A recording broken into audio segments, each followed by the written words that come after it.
Hi guys, it's your girl Alicia back with another video, a DIY. And what does it look like? Soap making. Today I'm going to be doing a moringa soap. So my last video showed me doing the infusing the moringa oil in grapeseed oil, the moringa, the dry moringa in grapeseed oil, which was a stronger, deeper green. However, I did add some canola oil to this, and this is some more canola oil with castor oil. So in total, I'm going to be using 32 ounces of oil. My lye right here is already measured out, and of course soap making is all about measurement and weighing. You have to have the proper ratios to get a good soap, so your soap actually firms up and does give you a good lather. I have my stick blender and then the liquid this is the liquid that's going to be added to the oil. And guys, this is fresh peppermint from my yard with the water. I use bottled water. Sometimes it says distilled water, but I use bottled water for this one. This is an infused water, and this is 11.2 ounces of infused water blended with fresh peppermint. You should smell what this smells like. This smells so good.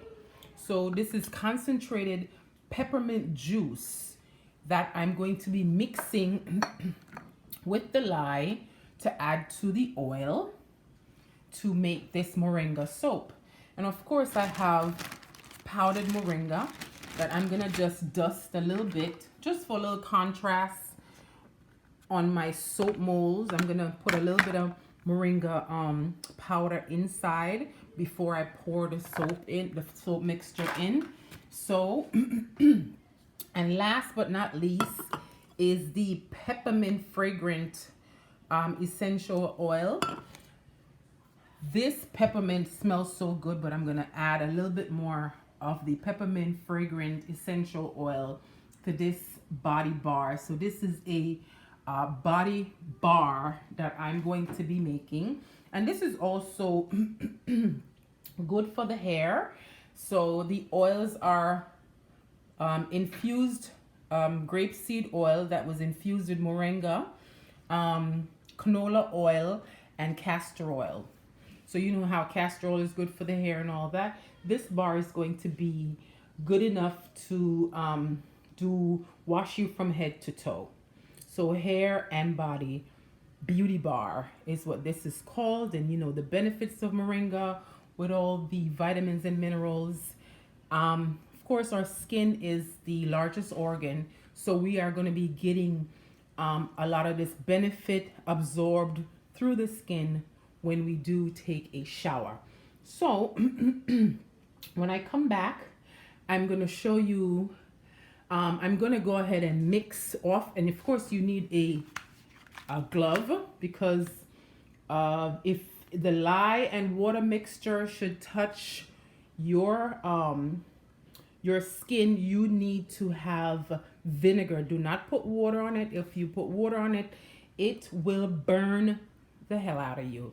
You need to have vinegar on hand, which I do not have. I will be having a bottle of vinegar just in case if I should have a splash, which I shouldn't at all. Look at the quality of the protective glove that I choose to use.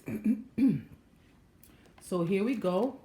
When I come back, I'm gonna, in this container, I'm gonna have the lye and the peppermint water or peppermint juice mixed and dissolved and ready to be added to the oils. And then we'll use our stick blender and blend it until you get a trace, and then we'll add it to our soap mold. We'll be back. Okay, here we go. So everything is measured. So what I'm going to do is you wanna do this mixture with a wooden spoon, which is the the lye mixture and the water. I'm going to add it to the container. And again, I'm going to go over my measurements.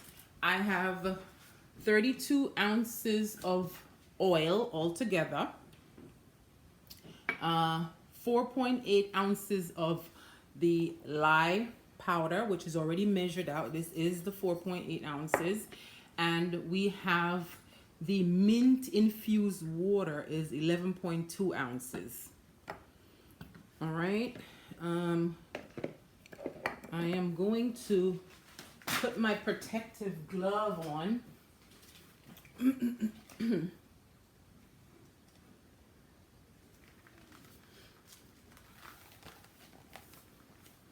Ta-da! I'm not wearing long sleeves, but they tell you when you're doing soap making, you should have long sleeves on. You should have a covered shoes, and you should be very careful. And you should have your vinegar on standby just in case you do have a spill. I'm going to be adding in the lye. And then to prevent splashing, you're going to make sure that you put the spoon in, right? And you're going to just let the liquid run down like that on the spoon to prevent any splashing. Mix. And this thing gets hot. Ooh, you see that coming off of that? Ooh. That lye does get really hot. Hot, hot, hot, hot, hot.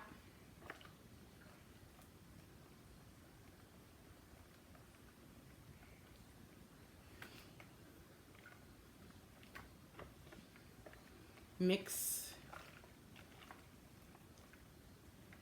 We have the stick blender in, and we're mixing.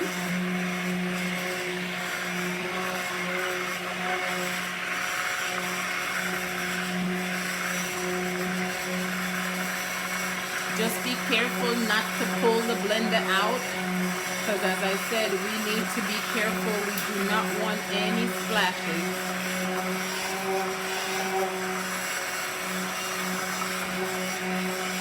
We're just gonna mix onto. Okay, so I'm just trying to pan the camera in so you could see the thickness. This is only after about 1 minute of mixing. And then at this point, I'm gonna go ahead and add in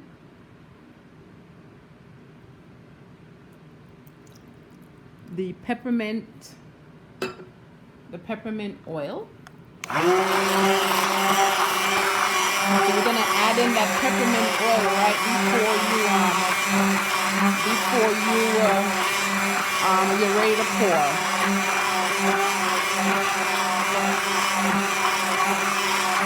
All right.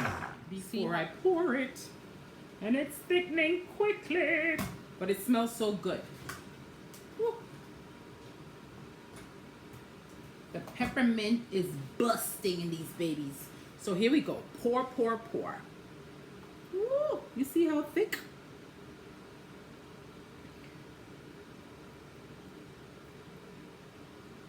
And you see how that's dropping out thick? Woo. Quick, quick, quick. Even though you cannot rush this because you don't want any spillage.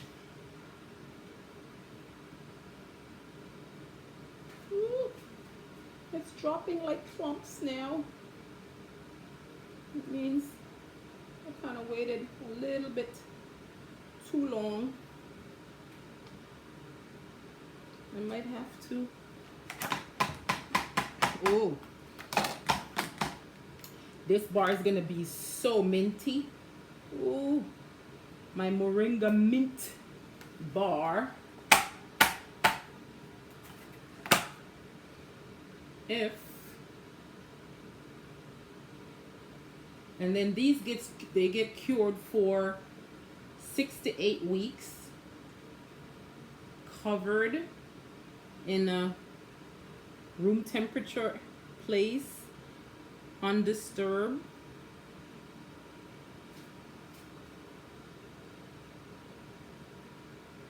Ooh.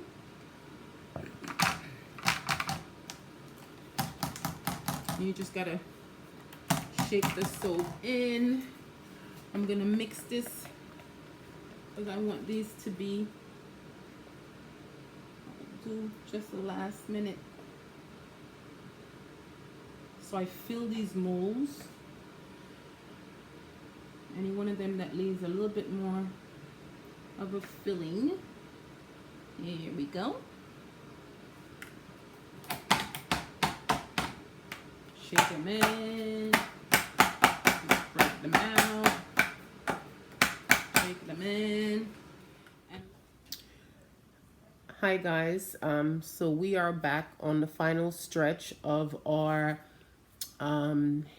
Moringa Mint hair and body bar. So they've been sitting now for a little bit over 24 hours just to set in the mold. And now we're gonna unmold. See, I went ahead and I started unmolding some of them ahead of time. They're still nice and soft. They need to be cured. And I'm gonna go ahead and unmold this.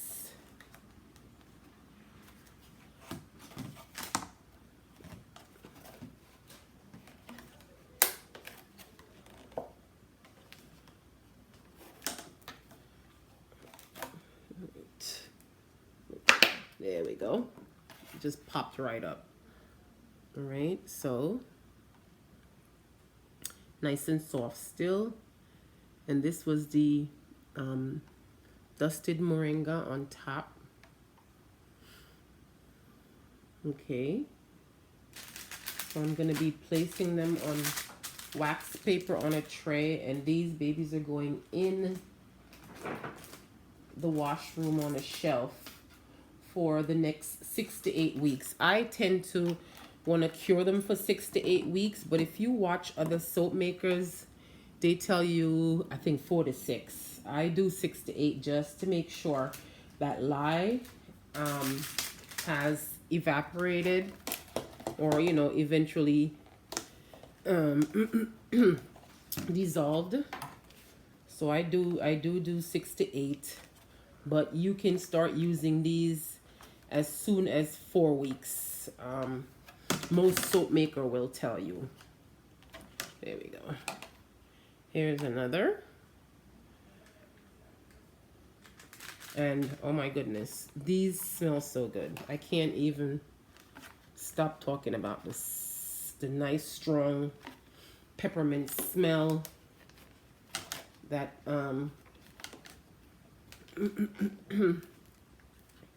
that these bars are giving off. Another. And I have a last one here. There we go. Just a little. All right, so these are our soaps that's going to be put away for our 6 to 8 weeks cure time. My 6 to 8 weeks cure time. And look, these are so fun. Look at that. This is a leaf with the moringa powder on top. The final step that I'm going to do with these before I put them away for curing is I am going to just spritz a little bit of alcohol on top. And what the alcohol is going to do, the alcohol is just going to seal in that loose moringa powder that I have on top of these soaps.